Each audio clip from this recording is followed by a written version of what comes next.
What's up, guys? Tiki Goblin back with another video on this Tuesday. Happy Tuesday. Recording Monday night. And this is where, at this moment in time, like Clash of Clans actually gets more serious as a game. We are in Champs. And so far, a good day so far for day one. Looking at the teams overall, this team is probably one of the best ones here. I'm assuming, though, they're going up against one of the worst clans, but we'll have to see. I mean, looking at the clan, obviously, fairly good as ratings, but that trophy count isn't that high as far as those go. We've had only a couple fails, no 1-stars. The team against us did have a 1-star, so... who knows? And they're facing off the clan that's dead last. So I don't know if they have guys that are not Town Hall 17, but we'll have to see once we face them. We face them in day 5. But I was really nervous in these attacks. Like, these are like really good bases, and I think Legends League does prep me fairly well for these bases because this is the bases that I'm seeing. Like these. The war bases that I've been getting, it's like, okay, I'm not really facing off against these kind of bases. They're okay in war bases, but, war has been a lot easier for me as of late to clutch up. And probably didn't go the best correct path here for the RC, but the main goal was to see if I could get one of the poison towers. That's what I was really going for. And once I saw the RC getting this far in the base, I'm like, oh, I'm going to get the fire spitter and then go from this top side here. And just nab that fire spitter, which was perfect. And then the arrow was solid here. I mean, takes out both of the air sweepers. And I used the... last or only skeleton spell to bait not only a single target but bait the poison towers. The poison towers really didn't have much of an effect really at all, and at this point in the attack we're looking really solid. And obviously that lone inferno tower I wanted to take out because I knew it was going to do quite a bit of damage, and I was freezing up the multi-geared towers here in the center. Great freeze here. And everything's kind of going to work. I've really found a lot more success in the recall spell.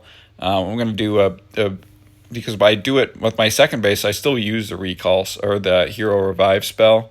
And I do really believe that the recall spell is better.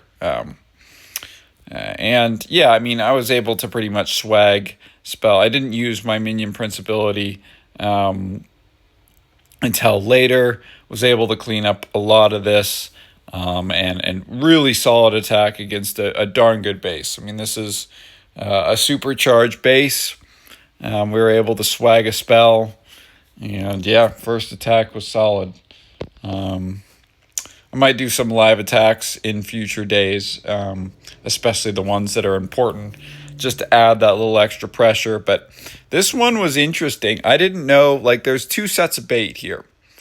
One set up top here, I could take out the air sweepers, which is what I was trying to think about. But then I was like, this isn't in the range of any of these buildings. Like, I think this is off by 1 tile. And so that's why I went from this side. And I was banking on it. I wasn't completely sure, but I didn't think the Invis spell was going to pop. Invis tower was going to pop and sure enough, it didn't. It's outside the radius, and so I think this is a design flaw in the base. And I exploited it pretty well because I was able to get both fire spitters, and then because the Invis spell doesn't aggro until you're there, I was able to even take out the Invis tower just in general. And start the attack. Like, this was a great start to the attack. This side of the base is pretty much taken care of.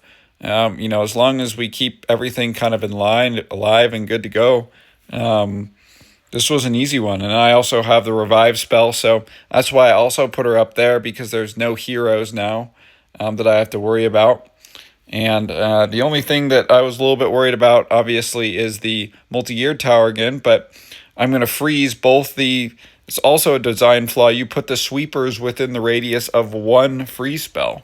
So, I was able to exploit that. So overall, really, for once in my life, planned out an attack pretty well. It still wasn't like a complete shoo-in of an attack. I did have quite a few dragons left. And my queen was alive, my warden was alive. So a lot of things were still alive, and had a decent amount of time left. But, still really good start. I haven't seen this. They've had one star fail against scripted. I want to see this defense and see how this goes, because this is a nasty base too. Because I'm curious how this person only one-starred. That also is a terrible start. And they used pretty much the same strategy. They used a haste file, push, which haste file is really tough. I mean, I think there is an advantage using a haste file, but you got to be really, really good with your spells, spell placement with the invis, and she can kind of go haywire if you don't plan that out really quickly because she's running so much faster. Felt like that arrow was pretty wasted too. Right there, that was not great. A lot of core defense, just not good tier. Not taking out the core defenses at all, really, here initially. And these fire spitters just going to absolute town on the queen. I mean, this could have been even worse. The only reason why this is the queen stayed up for a lot longer, and there's your fail right there, to be honest. You cannot one-star. You cannot one-star. You have to be, and I don't know if he even gets the 2-star there, but you cannot, you can't overgrowth the town hall there. You have to overgrowth maybe the bottom side so it funnels towards it. Because the reality is, I mean, it looks like the giant was actually pretty close to taking out the town hall. Oh, brutal. The 2 builder huts there. Dang, that's not a max base. Scripted doesn't have a max base, so a lot of fails. They had pretty much the same army as far as the Root Riders. We had a couple brutal finishes.